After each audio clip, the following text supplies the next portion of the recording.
I've seen the lineup. We expected Trevor would be back. He's obviously not. Can you give us some info on that, please? Yeah, he's getting real close.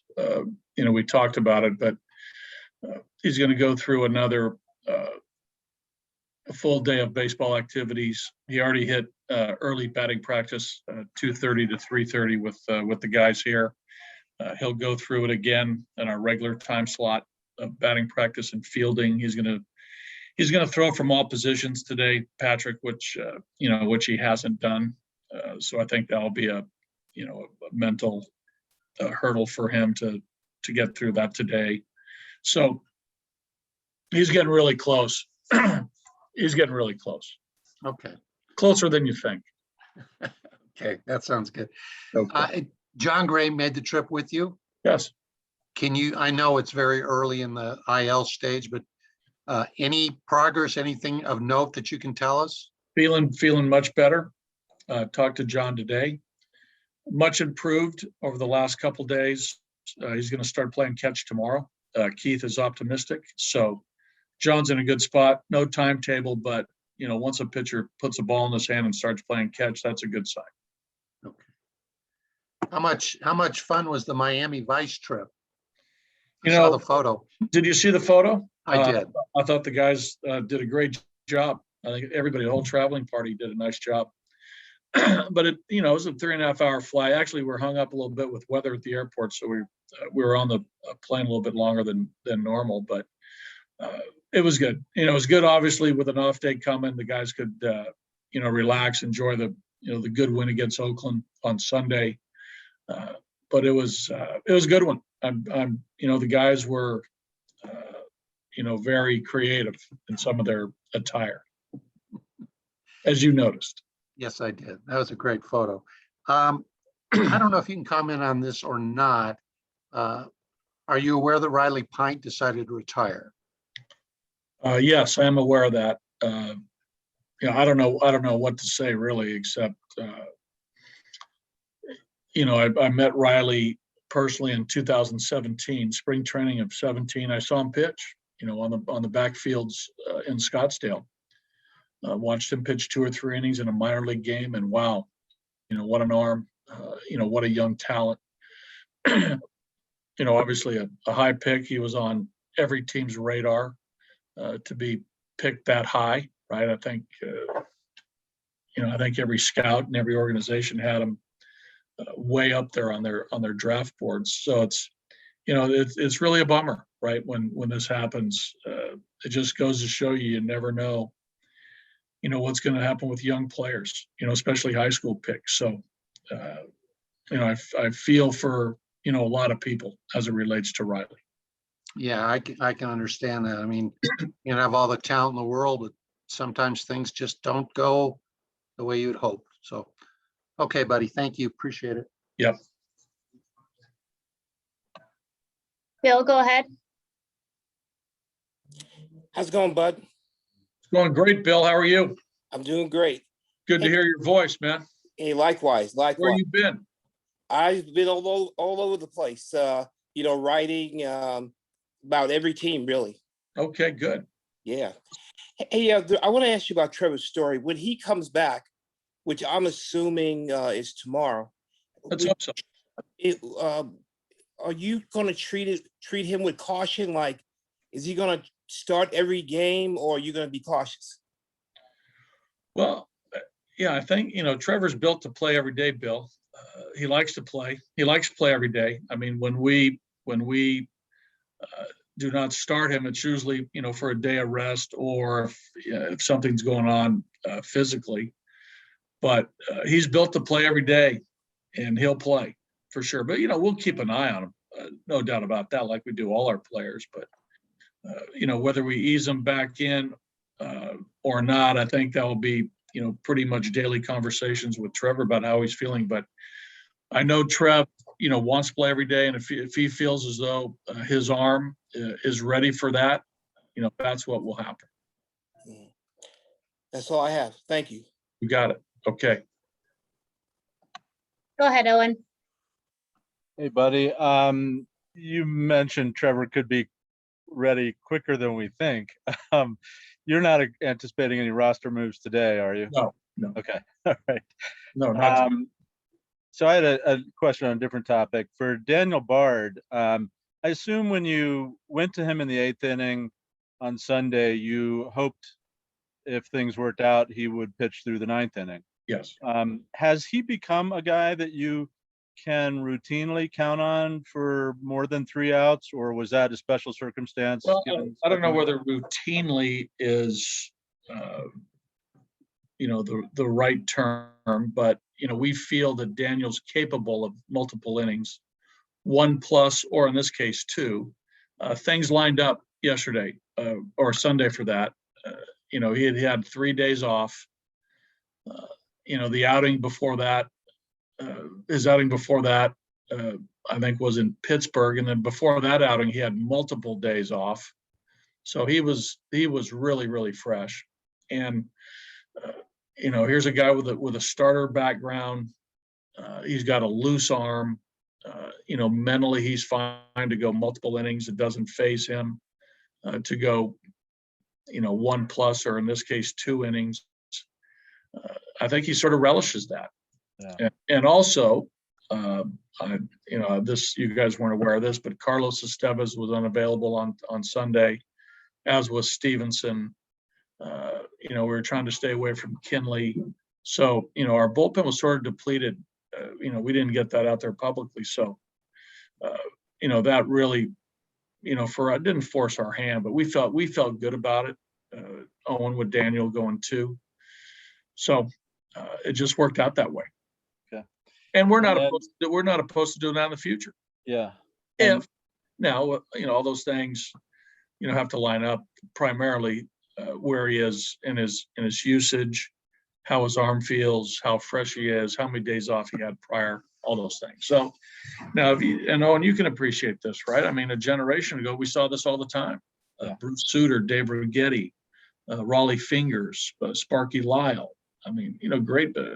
Willie Hernandez, Dan Quisenberry, guys in the 70s and 80s, pitched multiple innings all the time to close out games. Many times these relievers threw over 100 innings, 50, 60 appearances, 100 innings. Yeah. So, and the players today are bigger, stronger, faster, better trained, all those things. We don't need to get into that, but you know what I'm saying. Yeah, So. and I'm sure you left him out because it goes without saying that Colorado's own Goose Gossage would be in that list too. Owen, touche. I love Goose. Yeah. Yes, for sure. Yeah, I feel I should have mentioned him because he's one of the best at that, no doubt. Yeah. Very good.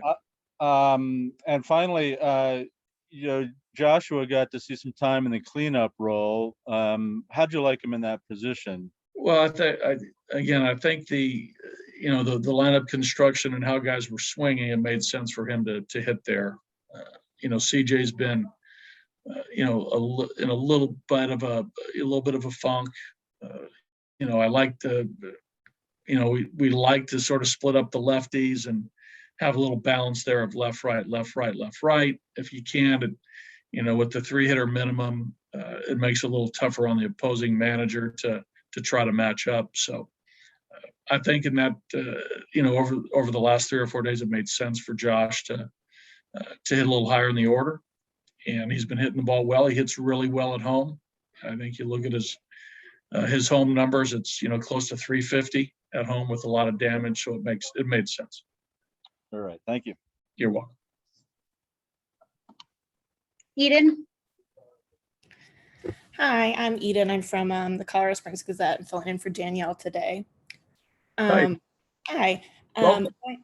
Going back to that photo of the guys dressed up, is that kind of a thing to help you guys sort of relax and keep things a little more lighthearted on the road? Well, I think it helps, right? The players came to me and asked if we could have a theme attired trip, and I said, of course. I think it adds a little bit of fun to the flight. The guys, can sort of, I would, just sort of get their mind off of certain things, which I think helps players. I think it helped them relax. So hopefully there's a carryover of that. But again, we've done this over the years, here with the Rockies, and I think you've noticed other teams do it as well. And it's a good diversion for the guys. It's a good diversion. And, some of the guys will look back and, the picture brought a smile to a lot of guys' face. And then in terms of the outfits, did you have a favorite look from the guys? I put, I think Chichi Gonzalez was number one. Thank me. you. Yeah, that was a good one. Patrick? Yeah, but just one more follow regarding Joshua Fuentes. I'm not saying he's getting a ton of walks, but he is walking a little bit more, certainly than he was early in the season. No doubt. And that's something that he's working on. You can see at times the frustration when he swings a ball out of the strike zone, right? Or if he strikes out with a ball out of the strike zone.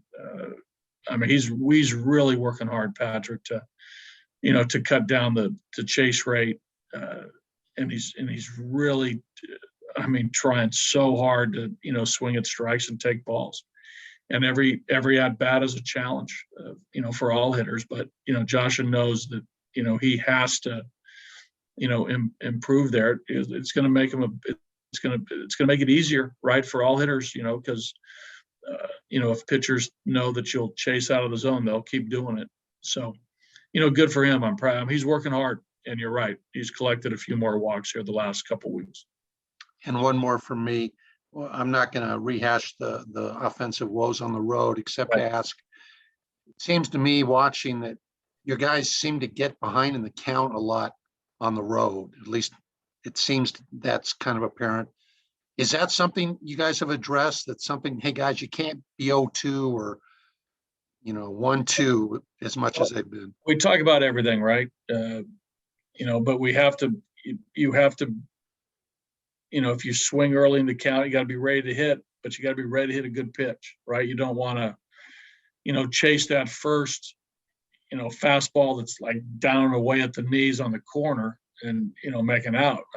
But you got to be ready for that fastball that doesn't quite get there. That's maybe up out over the plate, and take advantage of that and put a good swing on it and barrel it up. So it's really tough, Patrick, to, I know mandate's a strong word, but the best thing you can tell our guys is, hey, be ready to hit early in the count, especially a guy with good stuff, because you don't want to get behind a guy like Lopez tonight, who has put away stuff. But again, you can't be so overly aggressive early in the count where you're swinging at everything. So there's a balance there. But we talk about everything. We really do. Part of their learning process for the young guys. Right. Yeah. Okay. Thanks, buddy. Okay. All right, last questions from Kevin. Hey, buddy, you mentioned CJ being in a little bit of a funk, and we know Matt has had a few issues at the plate to start off as well. Are you seeing them kind of help each other along as those veteran guys, or what are you seeing out of those? They have become buddies. I know that they, obviously they play the same position. They work together during practice. They're about the same age, so they got a lot of things in common. And actually, Kevin, they're great for the group, right? They're a great sounding board for, a lot of our players. They're, they got good personalities. They interact well with the guys. They have good advice. And I do think they're good for each other. And they'll be the first to tell you they both want to hit better, especially recently. But, right now, they have the potential for power. Hasn't showed up yet with Matt. CJ start off slow, then hit some homers, and like I said, he's in a little bit of a funk now. But hopefully there's power coming from both these guys to help us get on the board, put up a 2 or 3 run homer type game. So hopefully that's here in the future relatively quickly. Thanks, buddy. All right, and one more note for everybody. Ryan Rolison down there in Albuquerque had an appendicitis. He had his appendix taken out, so he'll be shelved for the time being. Not sure exactly how long that will be. I've heard anywhere from a month to 5-6 weeks before he's back pitching competitively.